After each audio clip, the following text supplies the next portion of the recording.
তো গ্রামে যারা আপনারা থাকেন, গ্রামে তো এরকম পরিবেশ সবসময় পান। আর আমরা যারা শহরে থাকে তারা তো আসলে পায় না। তো এই ভিউটা পাওয়ার জন্য গ্রামেই আসতে হয়। আর গ্রামের মধ্যে যে একটা শান্তি, এটা আপনি শহরের মধ্যে পাবেন না। গ্রামের মধ্যে ফাঁকা জায়গা আছে, আবহাওয়া পরিষ্কার এবং মানুষগুলা খুব আন্তরিক। এগুলা দেখে দেখে আপনার মন ভরে যাবে আলহামদুলিল্লাহ। তো আমার সাথে লামিম আছে। লামিম, তুমি একটা সালাম দাও।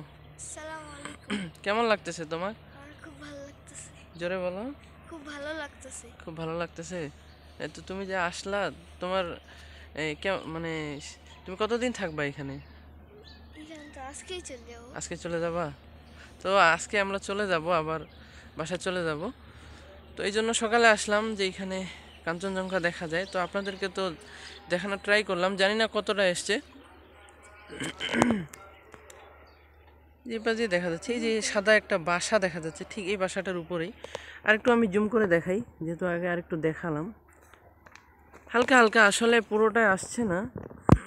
সকালে আর রাতে আসে। হ্যাঁ, সকালে আর রাতে আসে সকালে আর রাতে। পুরোটা। তো বলছে যে সকালে আর রাতের বেলা নাকি দেখা যায়। তো এটা আমি আমার আম্মুর কাছ থেকেও শুনেছিলাম যে সকালে আর রাতের বেলা দেখা যায়। তো আমার আম্মু অনেক দেখেছে। তো এখানে গাছগুলা যখন ছোট ছিল, এই যে গাছগুলো দেখা যাচ্ছে, এই গাছগুলো যখন আরও ছোট ছিল তখন একদম পুরোটা দেখা যেত।